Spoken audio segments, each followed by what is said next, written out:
Hey listener, welcome to the Comic Relief Podcast. Hope you survived the experience. The Comic Relief Podcast is an unscripted discussion about the pop culture surrounding comic books, with your hosts, Uncanny Thomas Logue and Mighty Maico and Tawmis.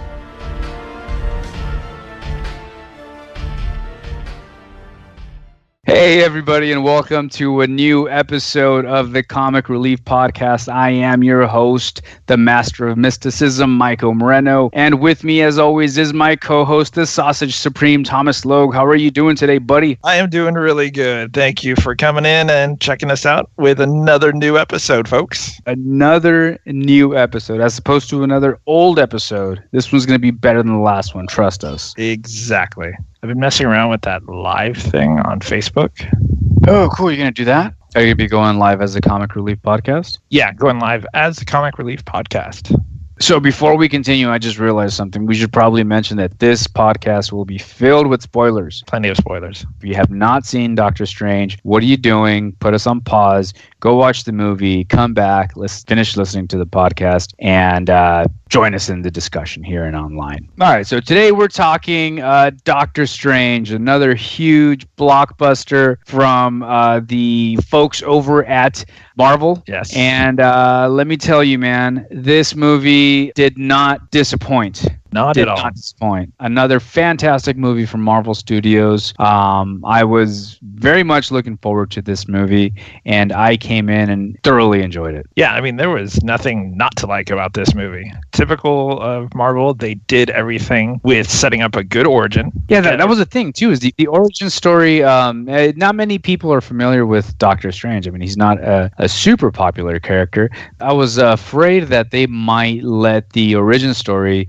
drag a little too long and then get into the cool mysticism or the sorcery and stuff towards the end of the movie, and that wasn't the case at all. No, they set him up as the egotistical jerk fairly quickly. They have the accident happen, they have him struggling to learn magic, and then they have magic happen, and they do it perfectly paced, and the cast was perfect. Yes. So let's talk about Doctor Strange a little bit. Dr. Stephen Vincent Strange is a hero that was created by Mr. Steve Ditko. Steve Ditko was the artist. Stan Lee was the first writer of Doctor Strange. And the origin story in the movie basically stuck to the origin story from the comics. He's a very cocky, very arrogant neurosurgeon. He's one of the best neurosurgeons in the world, if not the best neurosurgeon in the world. And he has a terrible accident. He has a terrible accident, breaks his hands. He can no longer be a neurosurgeon. So he sort of exhausts all the, treatments and medications and surgeries that you could possibly, all the Western medicine is exhausted. He finally turns to Eastern medicine. What I really like is, the movie kind of really pushed it where, his hands were completely broken up.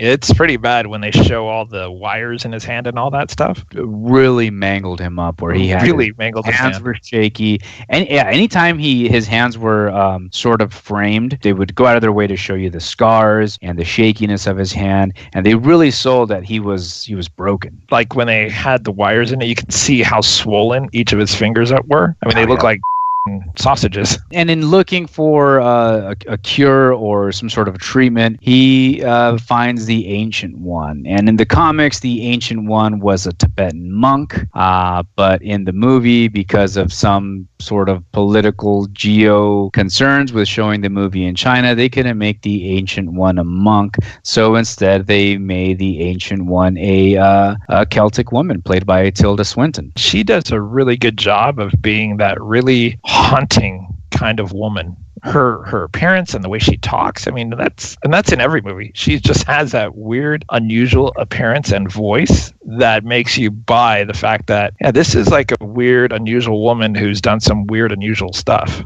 Honestly, I didn't know what to expect. When they said that Tilda would be playing the Ancient One and it wasn't going to be an, old Tibetan monk, it was going to be a Celtic woman, I didn't feel either way towards it. I understood the reason for the change, and that was fine. But I thought Tilda Swinton did a great job of playing, like you said, a sort of someone that you can't really put your finger on. They almost feel a little bit alien. Yes. She did feel that way. So Doctor Strange goes into in this case he goes out into India instead of Tibet. Am I remembering that correctly? I think that was it, right? So regardless, he goes out. He begins to train in the mystical arts, and because he is a genius level human, I mean, he was the greatest neurosurgeon. He picks up on the mysticism and spellcasting fairly quickly. After it took some convincing, though, because he was so certain that he couldn't do it because his fingers were messed up, and she brings that other guy who has way more of a handicap than, well, I could probably spoil it. We already mentioned spoilers, but way more of a handicap than he does. Basically, he has no hand, and he's still able to open the doorway. Yes. The first scenes where he's introduced to the world of mysticism and a world beyond ours and the different dimensions is probably one of the most impressive scenes that I've seen of all the Marvel cinematic movies. You mean like when he goes to like the mystic worlds and stuff like that with all the unusual... All the different dimensions. The acid trip, basically. It's like the acid trip scene, and that's really what it was. On one of the scenes, some of the viewers caught that he actually goes through the subatomic dimension. That was a dimension that we saw during Ant-Man when he had to go subatomic. Yeah, absolutely. Possibly there might be ties in with the later Ant-Man movies. We've definitely seen Doctor Strange setting up his ties into some of the other franchises, so that Ant-Man might be in there as well. Definitely setting up the tie-ins because of one of the stingers at the end of the movie. Oh, great stinger. Yeah. So you already know that he's going to be incorporated into the other movies. I can't stress enough how much you need to see this movie. If you have not, we're just going to spoil the heck out of it. But the stinger that Thomas is talking about is the first post-credit scene. So we all know that the Hulk and Thor are going to be in the buddy. So Thor Ragnarok is essentially going to be a buddy movie with between Thor and the Hulk. What we get, the big surprise, and one of my favorite things about this movie is that we find out that Doctor Strange is going to be in that movie as well. Such a great setup on that stinger as well. Doctor Strange in Thor has me happy. Yes, very, very, very much so. Very much so. The special effects in this movie were downright amazing. I mean, they should honestly be nominated for whatever it is that movies. What is it? The Oscars? Yes. Right? Emmys are TV. The Oscars are the movies. At least for special effects, because this was Inception on steroids. This was awesomeness. So as well as the special effects and everything, especially with the big scenes, Doctor Strange's cloak of levitation, I thought was really cool and really well done. What I really liked is, like you said at work, it was kind of like his symbol, right? Like Captain America has a shield, Thor has his hammer. That cloak was Doctor Strange's weapon. And I never really considered that. I never really considered that was his mask, his look, right? And it was done in such a subtle way that it was in that it wasn't like forced. It wasn't a big red, white, and blue shield that says, "Hey, look at my shield." I don't know. I just thought it was very cool, and it was something that I wasn't necessarily expecting the cloak to play such a big role, but it did, and it was perfect. Yeah, it even had its own like personality, kind of like what you're saying, because there's that scene where he goes to reach for those axes, and the cloak pulls at him and stops him, and he keeps like struggling to try to get to it, and the cloak pulls him towards that other like contraption thing. That was hilarious. You know, someone brought this up, and I thought it was pretty interesting. The cloak was very much like the magic carpet from Aladdin. Yes. And I thought that was a very cool comparison. And, you know, as much as the cloak was protecting Doctor Strange, it was sort of his sidekick. It was like very sincere and very careful. Like when it tried to wipe the blood from his cheek, and Doctor Strange sort of batted it away. It was cute. It was cute. It was like, stop it, pet. Acting in this movie was superb. We had Rachel McAdams as Christine Palmer. She was involved in another great scene where Doctor Strange is suffering from a stab wound from a fight, and he opens a portal into the hospital. Dr. Palmer is trying to operate and revive him, and Doctor Strange is sort of in the ghost spirit world. And is it the astral plane that he? Yeah, it was, wasn't it? Stole the astral plane. That was that was Professor X's thing. Doctor Strange is fighting on the astral plane with one of the henchmen. The special effects were very well done, and that scene was very well put together. It was very impressive. I did enjoy that quite a bit. That whole scene where he's fighting, the whole scene in that hospital, from like him like popping up in the astral plane to help her, and then the fight that takes place with the zealot, I loved it, dude. I loved it, where he's like, crank it up, and she's like, but you've got a heartbeat, and he's like, I know, crank it up. Boom. And like, I love how while they're fighting, stuff's just moving in the hospital room. Marvel has been criticized for killing, or I should say killing characters but not making it permanent. In this movie, we do have a death scene of the Ancient One that I thought was surprisingly brutal. This by far is probably the bloodiest Marvel movie to date. Which I was not expecting. I was not expecting this movie to be so gory. It was. They zoom in and they're cutting people open and blood splurting around, people falling from depths and splatting on the sidewalk. They could have done these scenes without showing as much blood as they did, but they chose to. And it's not that it's not needed. It's more realistic, I think, which is ironic because the movie is about like mysticism. It took me by surprise a few times. Like you said, like the Ancient One's death, I had a feeling it was coming because as I leaned over and told Damien, I said, something's going to happen to her because she's a Sorcerer Supreme, and that's actually Doctor Strange's title. And then like 2 seconds later, thunk, she gets stabbed, right? And I'm like, I accidentally kind of spoiled that for you a little too soon. You didn't say spoiler alert before? I did not say spoiler. Spoiler alert. Something's going to happen to her like right now. Her brutal death is exactly that. I mean, it's brutal. Such a cool effect where, she's dying in the hospital and Doctor Strange jumps in the astral plane. It was like, you have to come back to your body. And she's like, yeah, you know what? I've done this long enough. It's time for me to go. And she's slowed everything down to like a millionth of a second. And it was really cool because she said with all her powers of sorcery and perception and being able to see forward in time, back in time, whatever, she said that she had never been able to see past that point that they were currently in. So that's how she knew this was going to be where she dies. That was a very cool touch. Yes. Let's talk villains.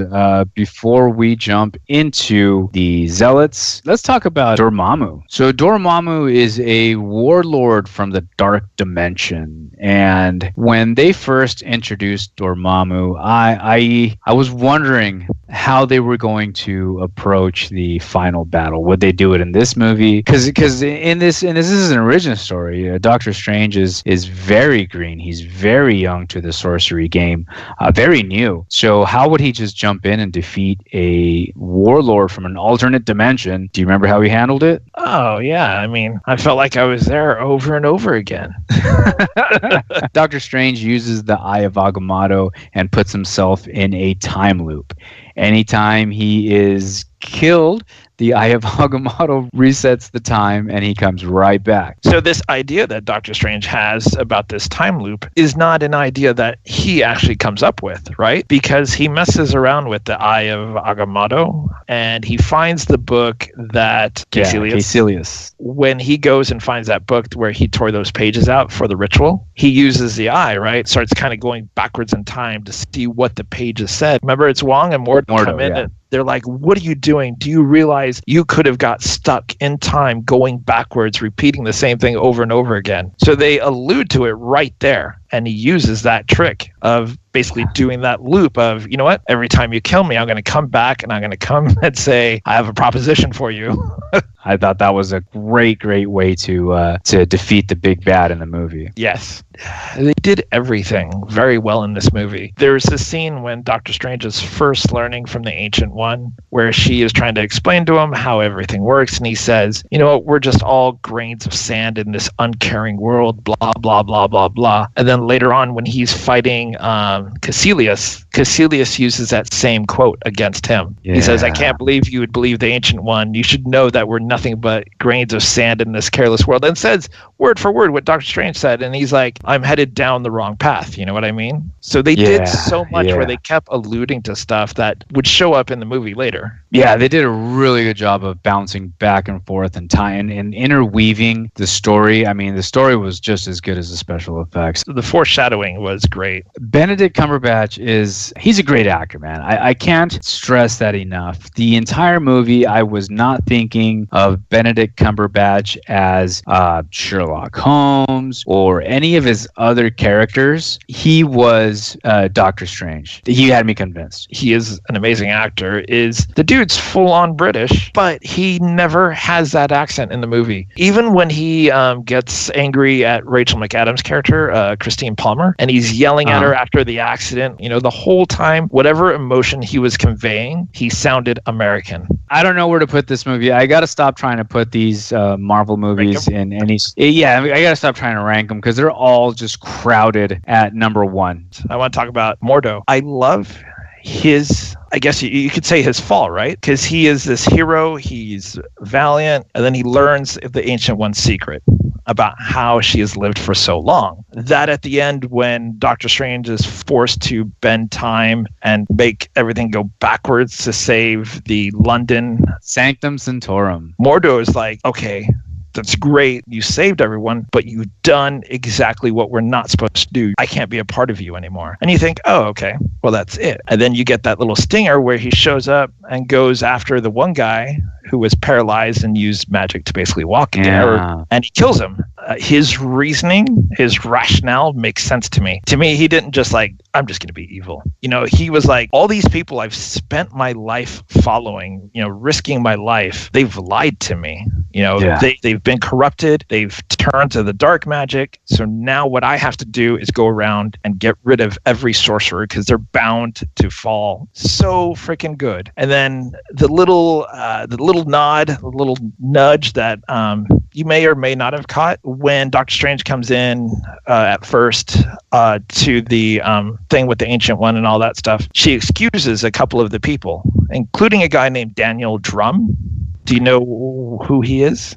Don't know who Daniel Drum is. Daniel Drum is the brother of, let's see how I can say this. Oh, Brother Voodoo. Yes, he is the brother. Oh. They may do nothing. He may be just like that one little, here's a little nudge, a nod, but we're not going to do anything with it. But I thought that was cool. Yeah. That's a pretty cool touch. Didn't just come up with a bunch of random characters. They said, let's pool some of those Marvel characters into this movie. Maybe not do anything with them. Just call them by name and just that's it. Kind of like Patsy Walker in Jessica Jones. Yeah. Yes. You got anything else for us for Doctor Strange? I mean, I have a whole spiel that I wrote up about like Doctor Strange's comic book history. Yeah. So as you said, Steve Ditko was the one who created Doctor Strange. He had originally brought Stan Lee a 5-page pencil story with like a script and an idea for a character. The reason that Doctor Strange has a name Doctor Strange is because his first appearance was in Strange Tales number 110 back in 1963. So that's why he has the last name of Strange. They're like, I don't know what to call him. He's going to be in Strange Tales. Let's call him Mr. Strange. And then Stan Lee was like, well, Mr. Strange sounds too much like Mr. Fantastic. Why don't we call him Doctor Strange? That was a cool little interaction too with Doctor Strange and the Caecilius, where he was sort of introducing himself and he was like Mr. It's like it's Doctor Mr. Doctor Strange, and he's like, yeah, a little bit, yeah, you are. Yes, I suppose it could be. There was a lot of good humor like that throughout the movie. Yeah. The Stan Lee cameo when he slammed into the bus. What is it that Stanley's reading? I couldn't tell because he's laughing, going, "That's hilarious." The Doors of Perception. Okay. Back in 1960, they were talking about one of the reasons that Doctor Strange had become kind of popular in the 60s is because the alternate realities that Steve Ditko drew were, kind of like these weird psychedelic things. And in the 60s, college students were freshly open to psychedelic experiences because of the drugs back then. Well, another little bit of trivia, Jim Morrison named The Doors after the book, The Doors of Perception. We're dropping all kinds of knowledge here. So then Doctor Strange would go on to become one of the founding members of the non-team book known as the Defenders in 1971. Along with the Hulk, Silver Surfer, and Namor. They would go on to recruit other members such as Valkyrie, Hellcat, Gargoyle, well, among others.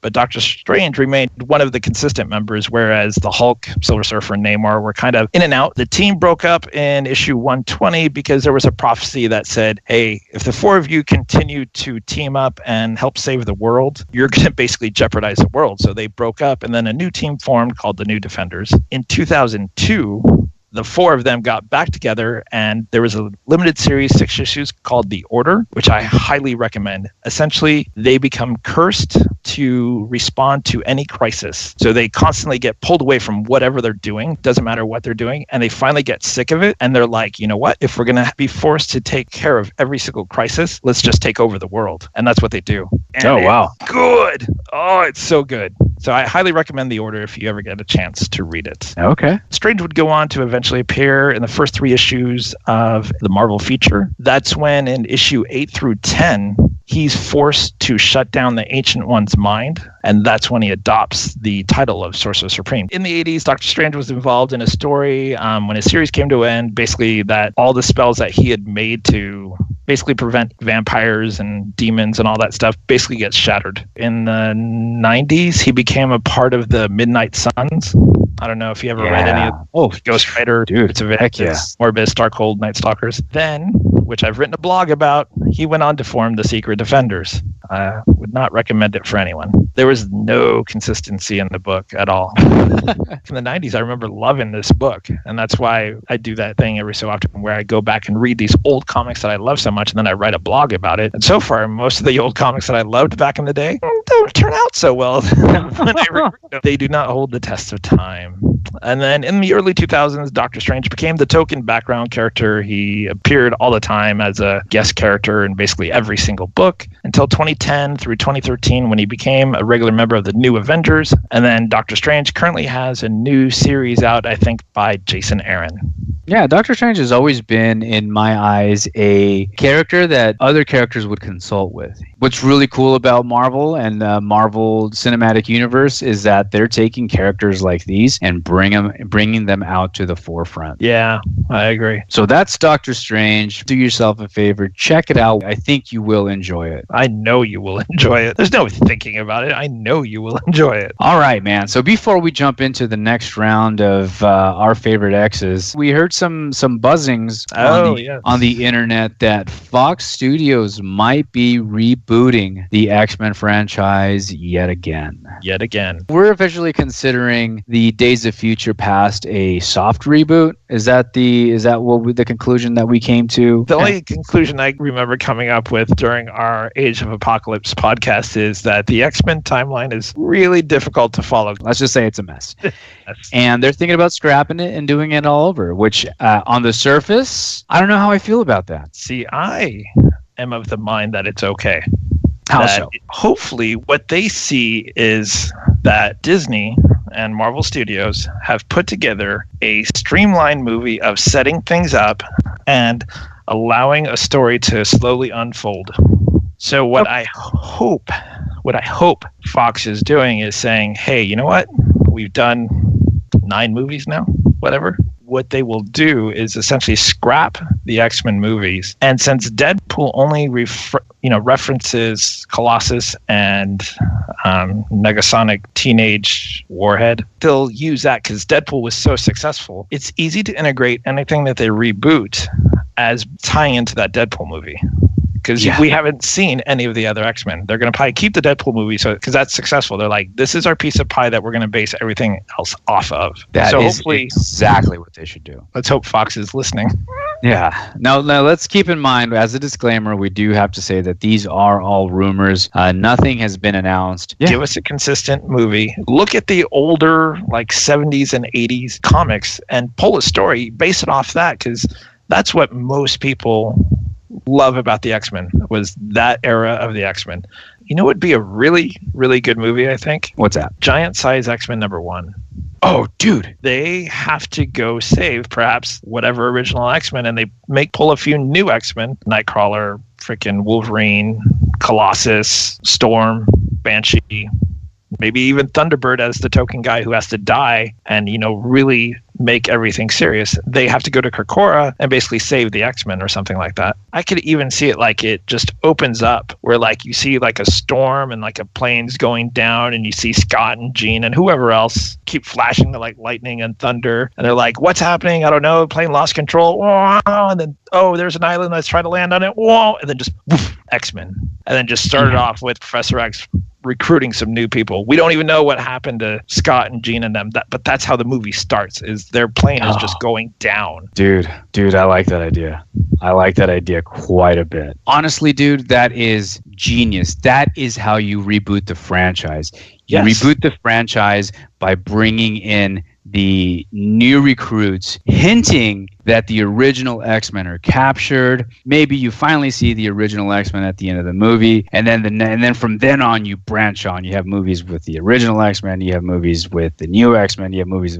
Dude, that's brilliant. That's a nice little sort of like, all right, we're skipping the origin story, we're jumping right into the meat and potatoes. I think we need to go work for Fox. Yeah. I keep saying that. I don't think they're listening to our podcast. I need to tag them more frequently. Yeah. Dude, look, we got all your ideas right here. Now you've got my hopes up for this stupid rumor. That actually segues right into our list of our favorite X's, because the first set that we're going to talk about, which we'll probably skim through really, really fast, is the retconned giant-size X-Men team. Petra, Sway, Darwin, and Vulcan. And then Nightcrawler, Wolverine, Banshee, Storm, Sunfire, Colossus. Right, after that, yeah.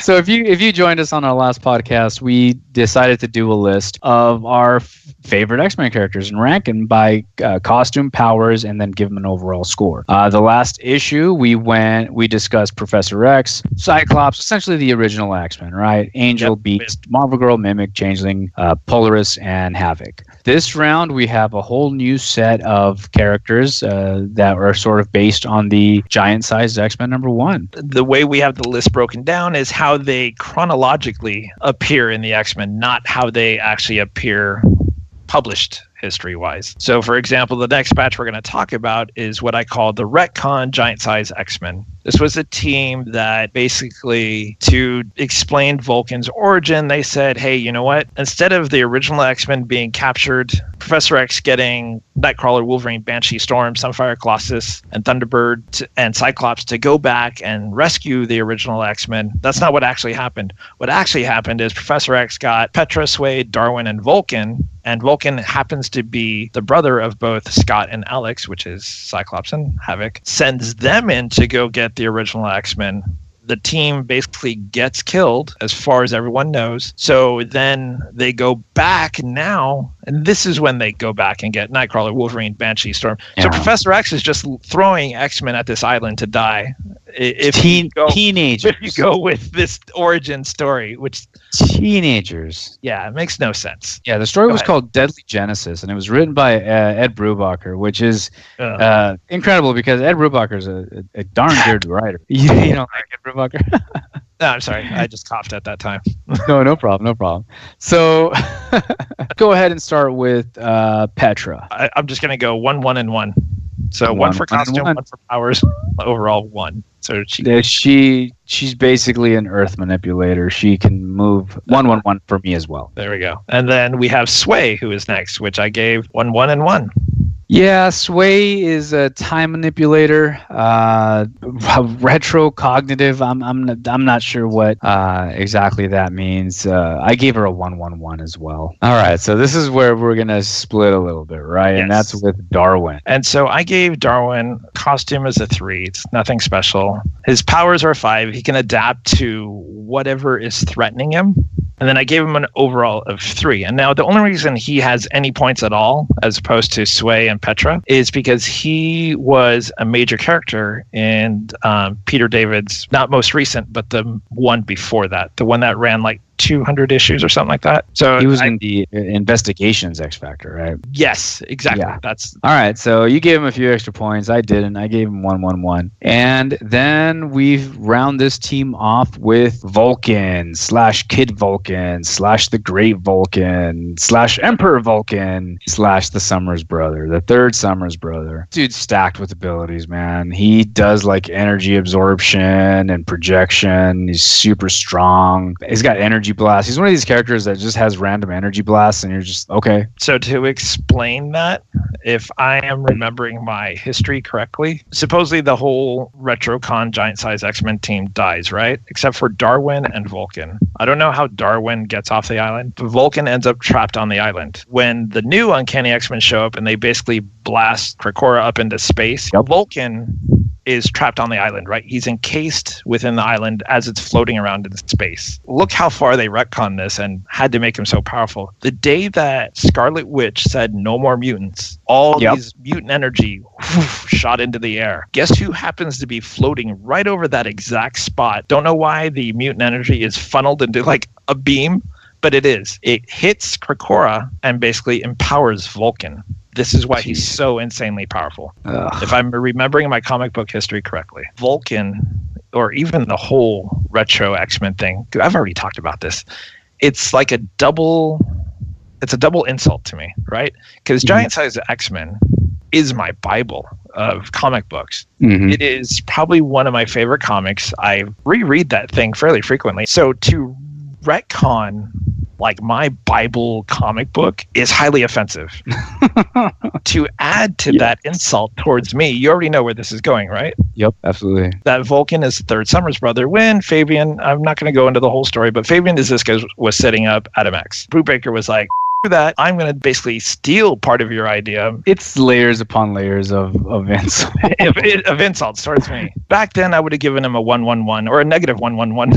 But they did a story with him called War of Kings and Kingmaker, essentially where he goes and he's like, you know what? I'm going to take over the Shire Empire. And he goes and he marries Deathbird, who I have a crush on. Don't know why. I like the homicidal chicks like Deathbird and Mystique. These are the chicks I'm drawn to. I don't know why. Takes over the Shire Empire, uses the Imperial Guard to basically mop over everyone who opposes him. A really good story. On another side note, Brubaker is also the person that brought back Bucky as a Winter Soldier. So just a little side note as well. Yeah. Now you understand why I don't like this guy. Now I understand why he's a hack.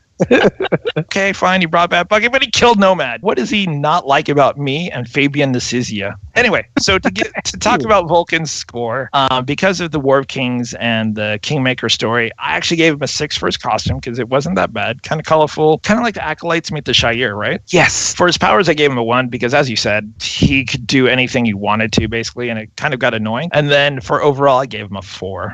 And again, that's only because of the Kingmaker and War of Kings storyline, which I really enjoyed as much as I didn't want to enjoy it. It just goes to prove that there can be a character you utterly hate. If you give it to a set of good writers, they can do something good with it. We're done with the retcon Giant Size X-Men.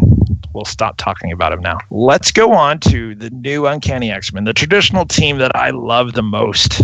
Cue the 90s X-Men intro music. Yeah, exactly. So first up on the list is Nightcrawler. One of my favorite X-Men forever and a day.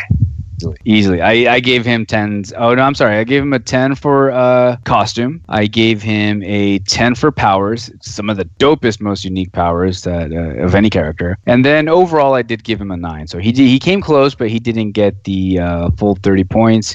And my favorite costume of his being his classic red and blue costume. I like it. Red, black, and blue. I gave him his costume a 9 because even though it's pretty much just 3 colors and it's a big red V, right, with the big shoulder blades. Yeah. I still gave him a score of 9 because it's freaking Nightcrawler and he has 3 fingers, 3 toes, and the tail. That's all the blue face, and then like from his nose to his forehead is always like shaded black, or it should be, with the yellow eyes. That whole thing is his costume to me. It's not just what he wears, it's his appearance, right? And his powers, gave him a 10 because who doesn't want to teleport? He's done some amazing stuff with his teleporting stuff. And then also it's like a little known power where he can hide in shadows, basically. Like he disappears in shadows. Yep. No one really does anything with it anymore. And then overall, I gave him a 10. So just like you, he scored a 29 with me, and he scored a 29 with you for a total of 58 out of 60. Yeah. I like that he was always a super happy guy. He was deeply religious.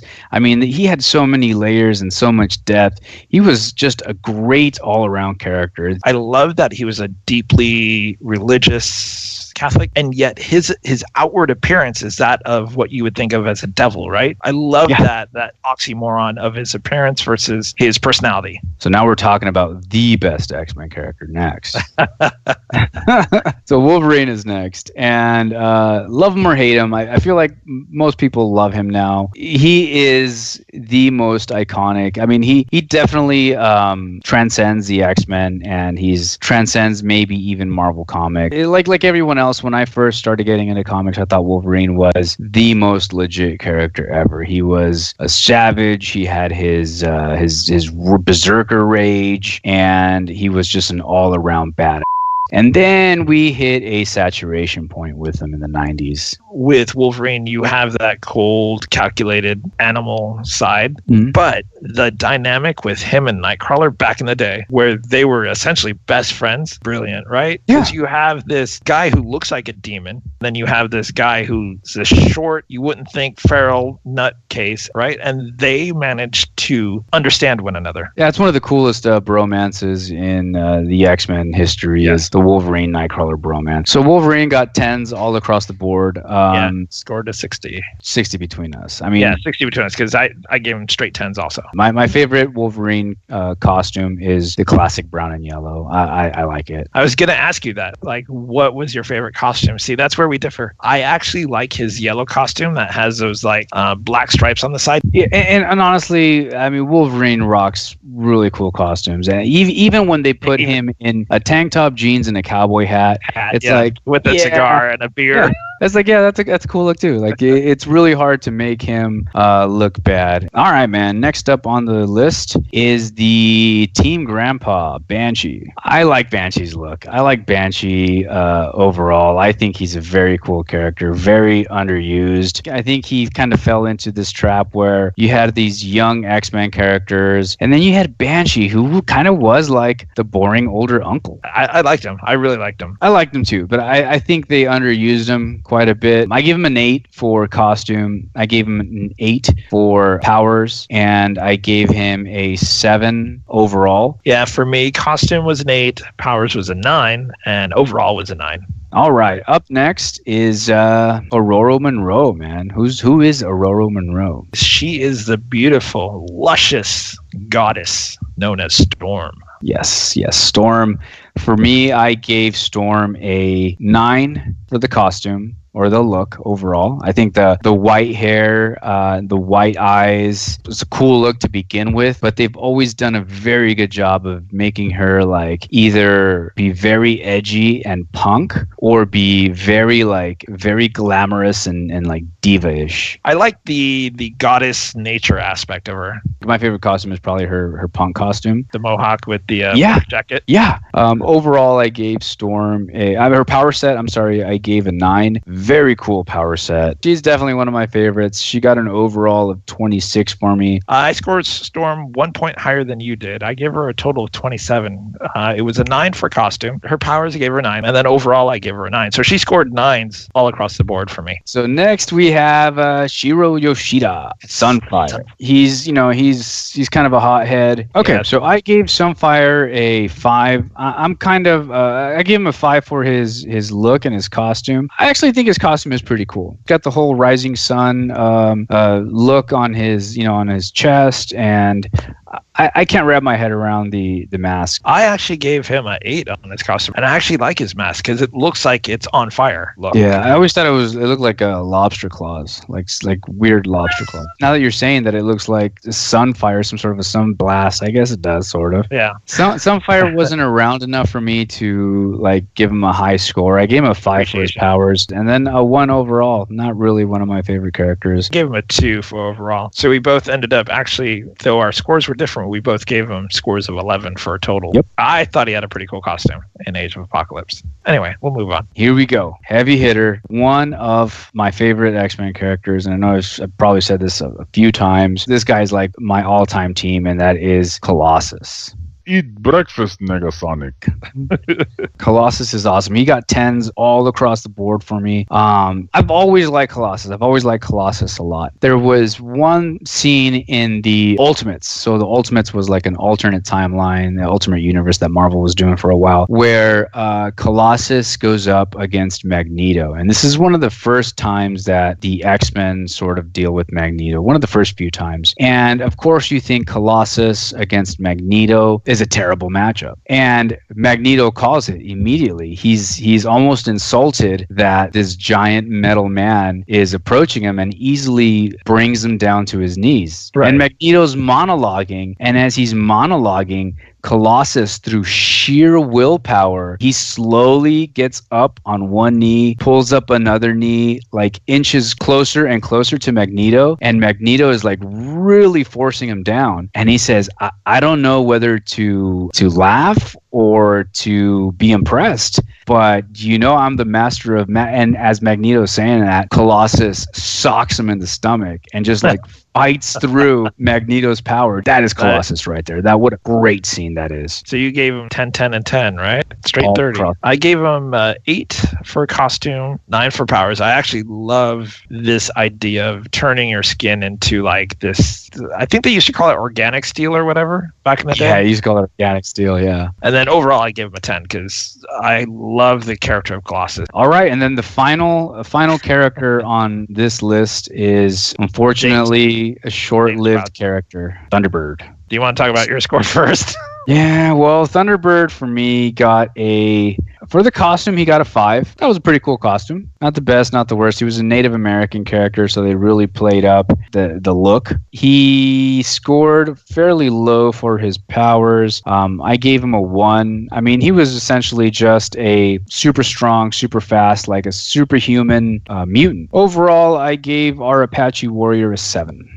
So for me, I gave him a 30. Really? So yeah. Dude, his costume, I loved his costume, dude. Loved his costume. So he scored a perfect 30 for me. Wow. That's interesting. I like Native American characters, though. So that's kind of always something that I've enjoyed. He was one of the characters to perish. Was it in the same issue that he died? No, I think he dies in issue 97. He jumps on the plane. He's trying to pull Neferis out, and Banshee's trying to catch up to him, like jump off the plane. It's going down, and he's like, no, I'm going to make sure he goes down, and boom, crashes into a mountain. These characters were sort of an international squad. Yes. Right? Nightcrawler was German. Banshee was Irish, Wolverine Canadian, Storm African, Sunfire Japanese, Colossus Russian, and then Thunderbird was our he was our Native American, Native American guy.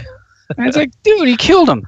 Yeah, Indians can't catch a break. Yeah, man, can't catch a break. Now, his brother did come in and kind of fill in as the token native mutant, right? And I really like his introduction in Uncanny X-Men 193, I believe it is, because he goes after Professor X. Yeah, he came to avenge the death of his brother. Yeah, right? His first mission was to take out Professor X. That's also the same story that introduces officially Firestar into the Marvel Universe. Oh, wow. I didn't know that. Yeah. So that's that round of X-Men. We'll have another round here for you guys shortly. We'll probably be doing another podcast, hopefully in December. And did you know that December will be our 3-year anniversary, man? We've been doing this since December of 2013. That is crazy. That's nutty, huh?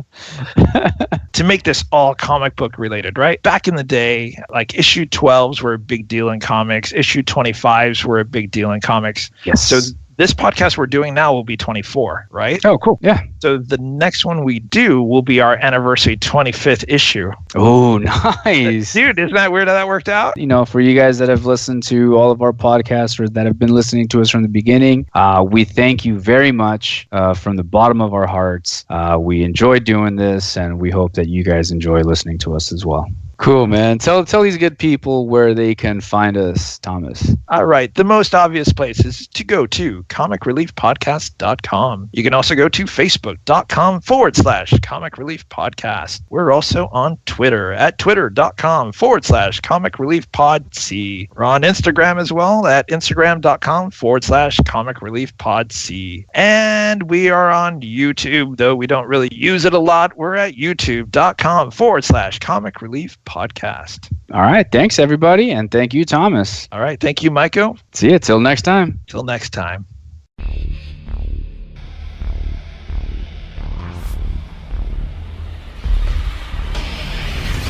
Thank you for listening to the Comic Relief Podcast. We'll hope you join us next time as we continue to discuss all things comic book related. And until then, make mine Marvel And DC. and independent.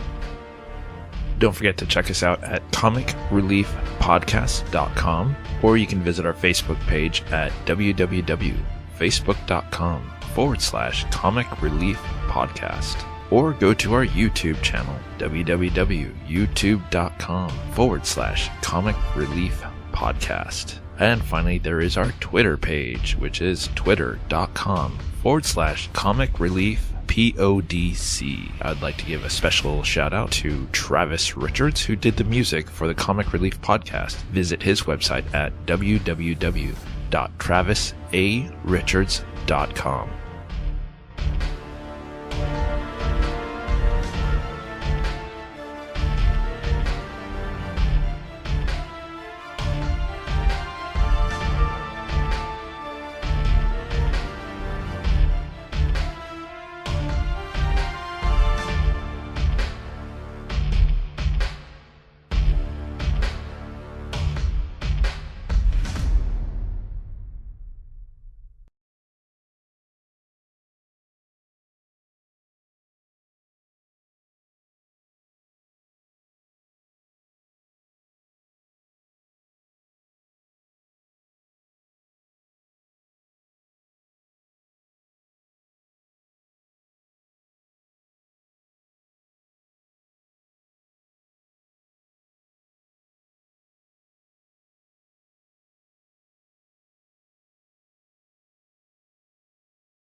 All right, I'm ready. All right. How do I usually do these intros? That's a good start right there. That's how you should start the intros. How do I do these intros? Hello, Mike. Hello. G'day, Mike. Goodbye. Maico, the master of magnetism. Are you going to blow it? And Thomas Logue, the Saucer Supreme. The Saucer Supreme. And Maico Moreno, the master of magnetism. Yeah. Thomas Logue, the Sausage Supreme. Oh, dude. That's perfect.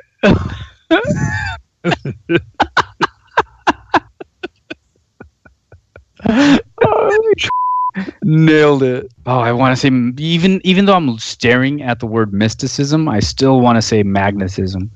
And that's freaking amazing, because you hear the dude and he's like, oh, bloody hell, it was just a really fun movie to do. You know, I would like being Doctor Strange. You know, what? How do you do it? That's a good accent. It's mostly Australian. That's why I'm not an actor. Yeah, okay. That's why. That's because why. you can't do a good British accent. It's exactly it. I mean, I've obviously got the stunning looks.